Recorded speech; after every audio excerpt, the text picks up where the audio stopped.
O ayan, ang aga-aga ko nandito ako sa Meralco ng 13. Nagbayad ako ng kuryente ko dahil akala ko mapuputulan ako. Nakalimutan ko magbayad kaya ang aga ko pumunta dito sa office na mismo ako nagbayad ng Meralco. Ayan o, nandito ako ngayon sa 13. Kasi akala ko mapuputulan ako dahil nga nakalimutan ko magbayad. Hindi pala sila nagpuputol pag Saturday, baka daw Monday or Tuesday. Kaya, ayun, sobrang kabisihan, nakalimutan magbayad ng kuryente. Yun lang, hindi pala sila nagpuputol ng Saturday. And kahit 1 month pa lang yung bills mo, ay mapuputulan ka talaga kapag nag-overdue ka na sa disconnection. So, yun lang, ito aking first destination for today. And rarampa ulit ako, mayroon pa akong pupuntahan. Ang aga ko. Ano pa lang 9:45 AM. Hay nako, umuwi muna ako dito sa bahay. At ang sakit ng tiyan ko. May pupuntahan sana ako. Ang sakit ng tiyan ko. Tatain muna ako bago ako umalis. Bago ako pumunta sa isa kong pupuntahan. Ano ba yan? Abutin na lang, malapit lang yung bahay ko. Kaya,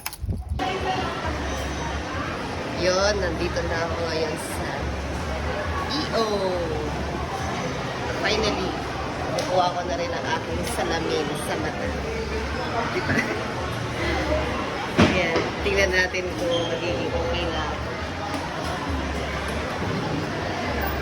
Ang traffic, grabe. Nagalis mo sa bahay, siguro, ang grabe traffic. Galing bahay, kapuntang SM Dasma. Finally, narating din ako ng SM. So, magdura-dura muna ako dito ngayon. Nakuha ko na. Kaya na ang aking salamin. Sukatin natin kung maganda. O, ayan na. Kitang-kita ko na.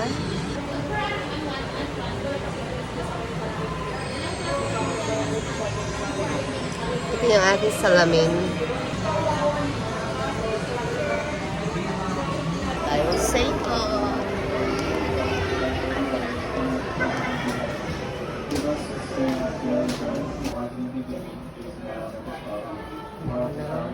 Calendar. Save us from the fires of hell. Lead all.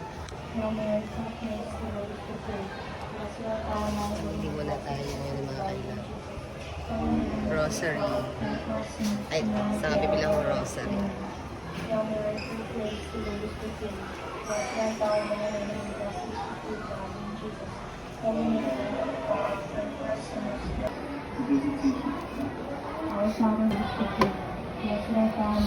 Yung mga binili ko.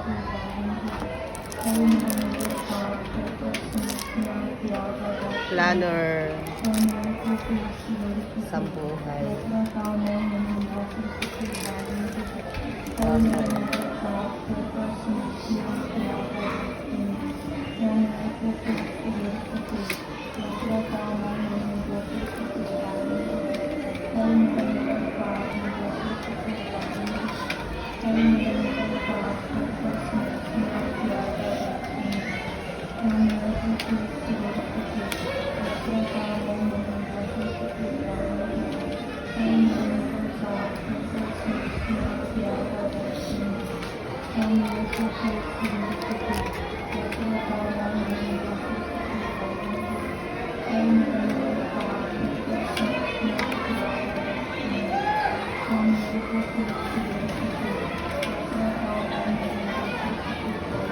Kailangan ko ng mga tubena.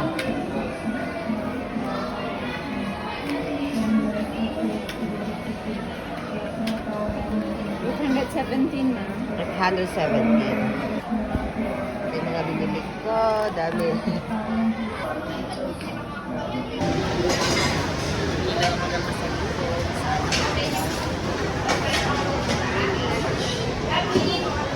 Hindi ko na napigilan ng gutom kung kumain na. Kinain ko na yung isang tinapay. Pero uwi na ako kasi inantay